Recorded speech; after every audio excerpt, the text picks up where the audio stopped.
Zone Arctique, la capsule d'actualité du Grand Nord canadien avec Nelly Guidici.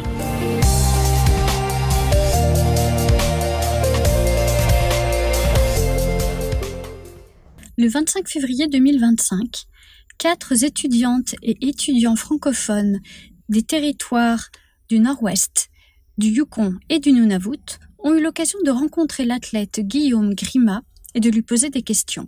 Arrivé second à la course montagne Yukon Arctic Ultra, Guillaume Grima a parcouru 600 km à pied en 8 jours. Cette course a été créée en 2003 et elle a lieu tous les ans dans le territoire du Yukon. Mathieu Blanchard est arrivé en tête de la course avec 4 heures d'avance sur Guillaume Grima et une quarantaine de participants ont abandonné en cours de route. Dans le cadre de cet atelier radiophonique panterritorial créé par les rédactions des médias francophones des 3 territoires, les étudiantes et étudiants Rebecca Fico à Whitehorse, Sokna Asta Mbake et Sylvanie Kemche-Waché à Yellowknife, ainsi qu'Arthur Lagacé à Iqaluit, ont posé plusieurs questions à l'athlète au sujet de cette course emblématique, mais aussi sur son parcours sportif. Je me demandais un peu c'était quoi votre routine d'entraînement, si vous le changez par rapport au cours, puis comment vous vous étiez entraîné pour la course Arctic Ultra. J'ai un peu une routine d'entraînement de base, où je vais juste aller courir pour le plaisir, faire un peu de renforcement musculaire. Et après, selon les courses que je prépare, je vais me préparer plus spécifiquement pour telle ou telle course. Si c'est une course qui va demander un peu plus de vitesse, comme une course sur route, comme un marathon ou un semi-marathon, ou alors si c'est une course en montagne, donc là, je vais aller m'entraîner un peu plus en montagne pour faire du dénivelé. Et puis donc celle-là, l'Arctic Ultra, donc c'est très spécial parce qu'on tire une poulka, c'est dans la neige, c'est dans le froid. Et il y a aussi le sommeil qui va rentrer en jeu parce que c'est très long, donc on dort pendant la course. Donc voilà, c'est tous ces éléments que j'ai travaillé à l'entraînement où du coup je m'entraînais avec ma poulka derrière, je mettais une grosse bûche dedans pour faire du poids, je tirais ma poulka et pareil, je m'entraînais après avec mon matériel, avec mon réchaud par exemple ou mon duvet. J'ai dormi dehors pour m'entraîner, je faisais des campings comme ça dans la neige pour m'entraîner. Et puis après, beaucoup de kilomètres dans la neige. Vraiment, toutes les spécificités qu'on va retrouver sur cette course, je les faisais également à l'entraînement. Qu'est-ce qui vous a motivé à participer à cette course? Moi, j'aime beaucoup le froid. En France, je viens des Alpes, dans la montagne. Donc, je préfère quand même beaucoup l'hiver à l'été. Je suis arrivé au Canada il y a 2 ans et demi. Je connaissais pas du tout ce genre de course. Je savais pas que ça existait. Et donc, c'est en arrivant au Yukon fin 2022 que j'ai découvert ce genre de course. Ça m'a intéressé. Je me suis un peu renseigné comment ça se passait. Il y a 2 ans, en 2023, j'ai participé aux 150 km. C'était un peu pour découvrir ce genre de course. Ça m'a beaucoup plu. Et donc, 2 ans plus tard, je suis revenu pour faire la grande sœur, pour faire vraiment la grande distance. Est-ce que vous pouvez nous partager vos expériences de la course concernant les difficultés, les avantages, les points forts, les points faibles? Le confort, il n'y en avait pas beaucoup. C'est vraiment, on est justement dans l'inconfort tout le temps, à chaque seconde.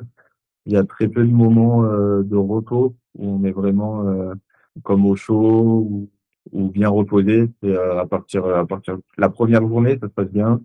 Et à partir de la deuxième journée, on commence à être fatigué parce qu'on ne dort pas super bien. Donc voilà, c'est vraiment cet inconfort-là qui est un peu le plus dur, on va dire, pendant la course. C'est une difficulté sur le long terme, parce qu'après, il faut gérer le froid. On a eu très très froid sur cette course-là cette année, avec des températures jusqu'à -46, -48 sur l'avant-dernière nuit. Et la température moyenne, c'est plus aux alentours de -32, -35. Donc, faut toujours, c'est ça, faire attention à soi. À chaque seconde, faut vérifier si on n'a pas trop froid, si on sent encore nos pieds, nos mains, même les oreilles ou le nez. C'est vraiment tout le temps s'écouter, penser à soi, bien manger, bien boire. Et puis, s'il y a quelque chose qui va pas, essayer de réagir assez vite pour voir comment on peut régler le problème pour continuer à avancer dans les meilleures conditions possibles. Depuis combien de temps pratiques-tu le trail running? Comment est-ce que tu as découvert ce sport-là, cette discipline-là? J'ai participé à ma première course de trail running en 2016. J'avais 18 ans, 17, 18 ans. C'était un petit trail chez moi de 12 km avec 600 mètres de dénivelé. J'avais participé avec ma maman, je me rappelle, qui court aussi. Depuis, j'ai toujours un peu couru à certaines périodes.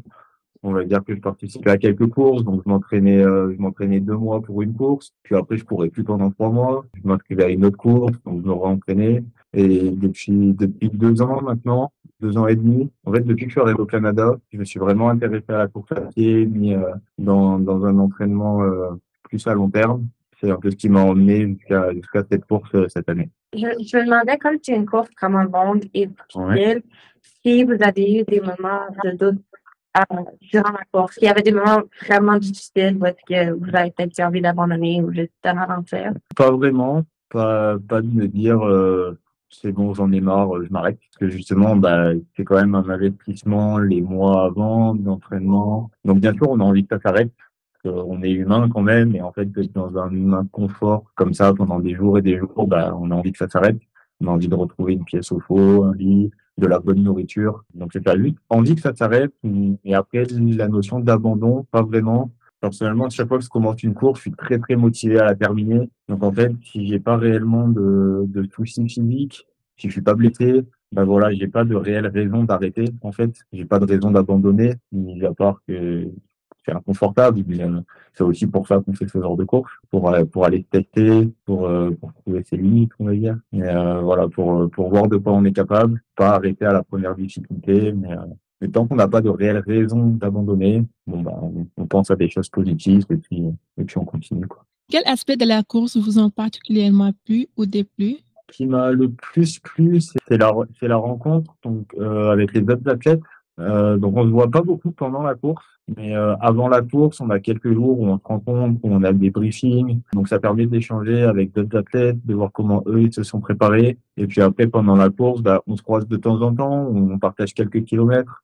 Donc ça permet d'avoir le ressenti un peu de chacun à certains moments de la course. Donc c'est une course, donc bien sûr on est concurrents entre nous, mais il y a quand même cet aspect de partage parce on est dans la même galère à ce moment-là, on va dire. Donc ça c'est plaisant. Ce qui m'a déplu, peut-être de pas avoir été au courant, de pas avoir su avant vraiment la difficulté qu'on allait rencontrer lors de cette course, notamment au niveau du dénivelé. Avant la course, on nous avait dit, parce que cette année, c'était un tout nouveau parcours. Donc même les organisateurs, ils n'étaient pas vraiment au courant du dénivelé qu'on allait avoir. Ils nous avaient dit entre 7000 et 8000 mètres de dénivelé. Et au final, à la fin, il y avait plus de 11 000 mètres de dénivelé. Donc il y avait 4000 mètres de plus. Donc au final, c'est vrai que cette difficulté-là de pas avoir pu le savoir et l'anticiper, voilà, on l'a découvert pendant la course, donc c'était pas forcément très agréable, mais au final, on était dedans, fallait quand même le faire, donc c'est vrai que c'était une surprise du coup. C'était plus dur que prévu. En rapport avec les autres participants, est-ce que vous avez eu des relations particulières avec eux? Si oui, est-ce que vous pouvez nous en parler, notamment du premier, avec qui vous étiez très proche?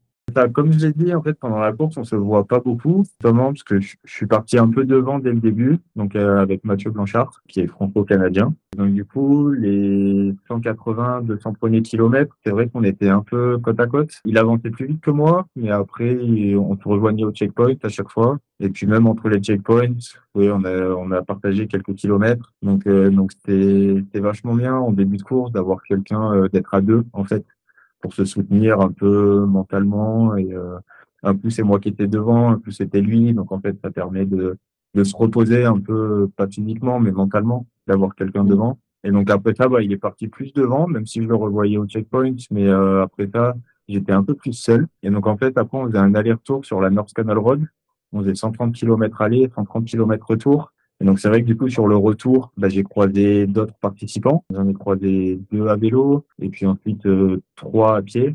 Donc c'était vraiment bien à ce moment-là. Certains je les ai croisés dans la nuit.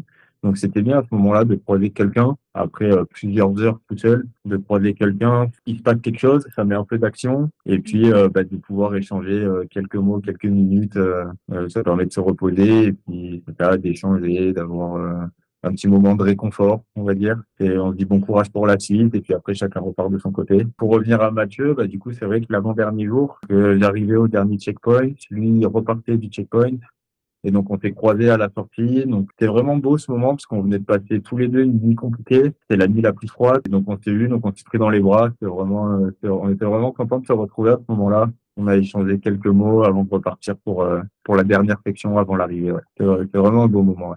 Je me demandais comment vous êtes senti à l'arrivée. Est-ce que vous saviez que vous étiez deuxième?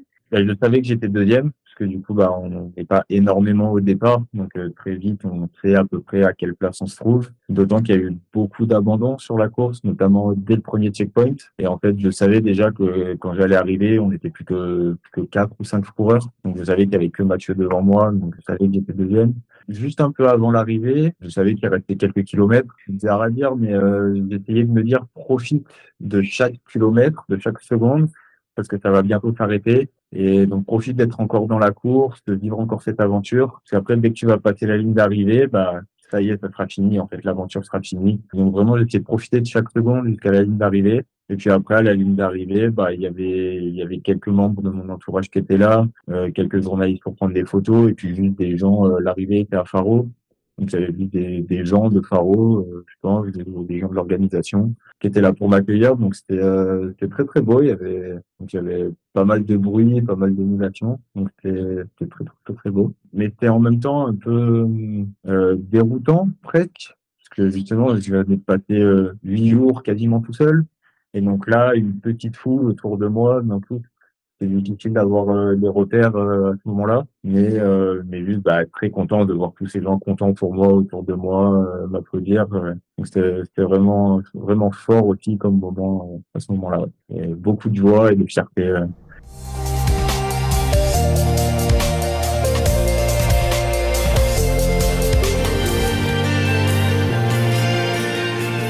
C'était Zone Arctique, la capsule d'information du Grand Nord canadien avec Nelly Guidici.